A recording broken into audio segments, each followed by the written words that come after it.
So Pokemon Duel just released MEWTWO, and he is as good as advertised. I got some gameplay footage for you guys. Stay tuned. It's showtime. We could be.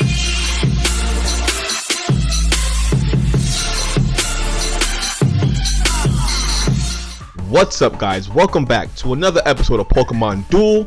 I'm your host, Professor Showtime. Today we're going to be talking about just how broken MEWTWO is. I mean, this guy is a Pokemon that can really help you win games. I'm talking about even if you're playing poorly. I mean, if you pop the MEWTWO plate and just start going ham, it's really going to look favorable for you.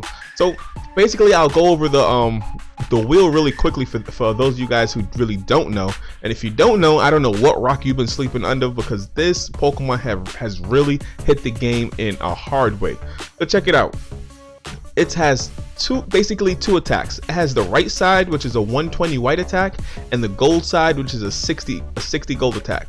The 60 actually it goes to 80 with the plus 20 boost, and the 120 actually goes to 140 with the plus 20 boost. So on the gold side, in order to knock this Pokemon out, you have to land between 81 and 99.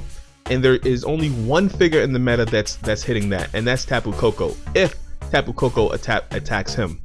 Any other figure in the meta is not knocking out MEWTWO if it lands its gold attack. On the white side, the only thing that's knocking out MEWTWO is any Pokemon that hits for over 140. And currently, the only Pokemon that's hitting for 140 consistently is MEWTWO. So this guy is really difficult to knock out. So once you get him on the field, you just keep going ham, as I said before, and it is a force to be reckoned with. So today I'm going to spotlight a game in where I was playing terrible. I mean, my opponent had me on the ropes, and literally, I just popped the MEWTWO plate and things turned around for me. So without further ado, let's do it. So of course I'm going to come up passively, and I'm bringing my Tapu Koko up on the back end. He's going to start by bringing up his Gengar. I go ahead and bring up my Solgaleo because I don't want to get rushed down, I don't want to get rushed down. And on call, he actually pops his Mega Gengar plate and is rushing me down. So he's going to take the entry point, and is he going to attack? Of course he's going to attack. So he attacks my Solgaleo, and he knocks out my Solgaleo with no problem. I land a 120, he lands a 140. There's no contest. The only thing happens is I burn him. So my only choice is to put Tapu Koko on the goal. So he's gonna bring out his Greninja. So I gotta try something. I'll bring out my normal Mew, and he goes for he's going right for me. He's trying to put gold on purple. He's trying to knock me out. Fortunately, I land the Annihilate, so crisis averted.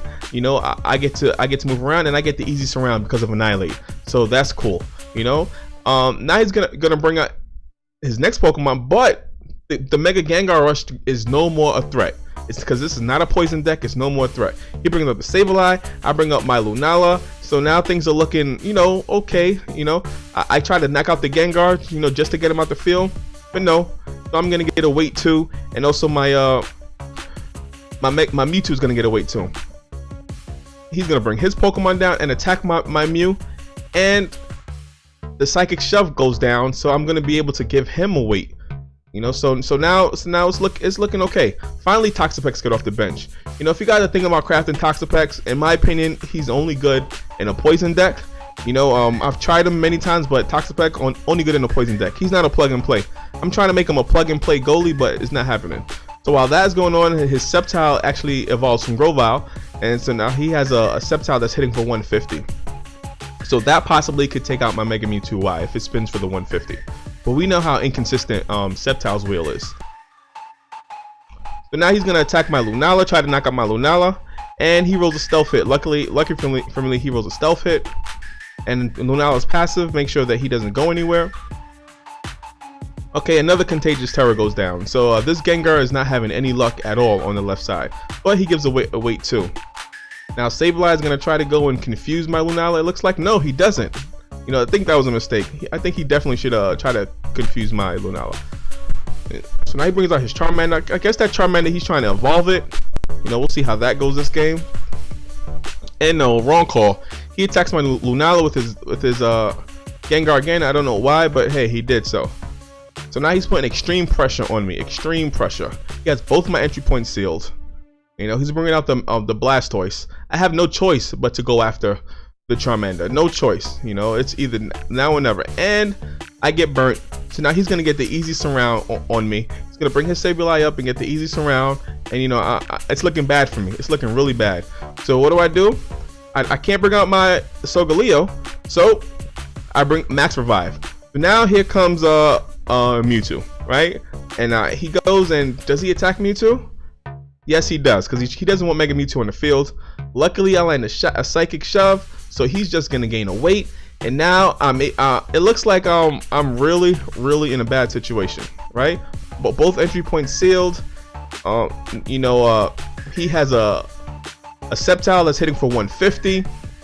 You know, the Sceptile is now attacking my Coco. Coco is no match for Sceptile at all, but I get a lucky roll, an extremely fortunate roll. You know, so yeah, so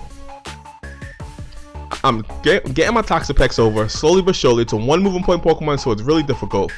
You know, I go ahead and get the surround. You know, so now things are looking okay. He brings out his Greninja. The Greninja attacks the Tapu Koko, and what happens? I land a Melee Wish. The Melee Wish saves me. All right, cool. So no, I don't want to give that up.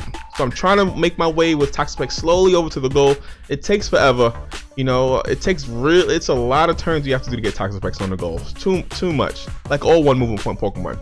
He brings the Blastoise out, and I attack the Blastoise because I don't want the Mega Blastoise on the field, because I know Solgaleo is no match for Mega Blastoise. But unfortunately, he runs the Miracle, and now he's gonna try his second Mega of the match. The first Mega was the Mega Gengar. Now he's gonna try the Mega Blastoise, and he's going right after my goalie. And look at Toxapex, he misses, but Mega Blastoise also misses. How lucky is that? I'm extremely fortunate. He's gonna go against my Toxapex again, and this time he knocks him out, because Toxapex only does 70. Because in a poison deck, he's not gonna have too many wins. You know, you gotta put Toxapex in a poison deck. I was just trying to plug and play him. So now I'm against the ropes, and the only thing I can do is pop my Mega MEWTWO, because if not, it's basically GG. You know, but I can't attack him. I'm going to wait for him to attack me, because if he attacks me and I roll the Annihilate, at least I go back, but it's my turn again. You know, so that's why I'm going to go ahead and cover goal again, but I'm not going to attack, because if I roll the Annihilate, the game is over. So instead of attacking Mega MEWTWO, he's going to attack my Solgaleo. Fortunately for me, I actually rolled that, you know, so the Sunsteel Strike actually sent him to the bench, so I was very fortunate for that.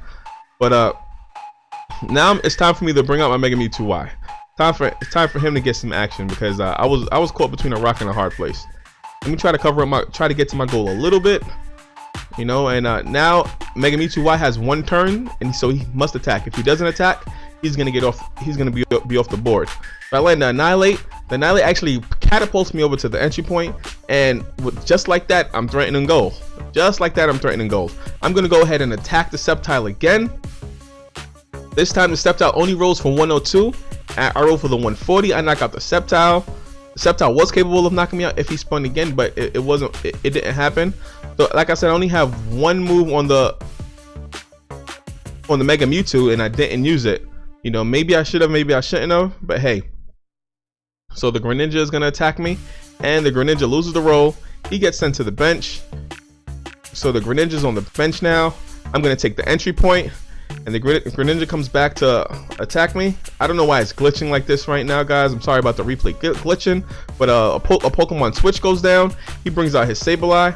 I'm gonna bring up my Tapu Koko, and the Sableye actually leaves the goal to attack Tapu Koko, which was a huge mistake, because Tapu Koko lands the Melee Wish, and he makes himself excluded. But Mewtwo, regular Mewtwo was able to take the goal because of the Melee Wish cheese. So guys, you know, in this game I was really down and out, but Mega MEWTWO definitely saved the day. I mean, ultimately Tapu Koko cheesed win, but it wouldn't have been possible without Mega MEWTWO. You know, just a small footnote, Toxapex is in this deck. You know, I'm basically just testing him out to see what kind of goalie he is. I mean, he's a Terra in a poison deck, you know, but in a normal deck, he is not plug and play.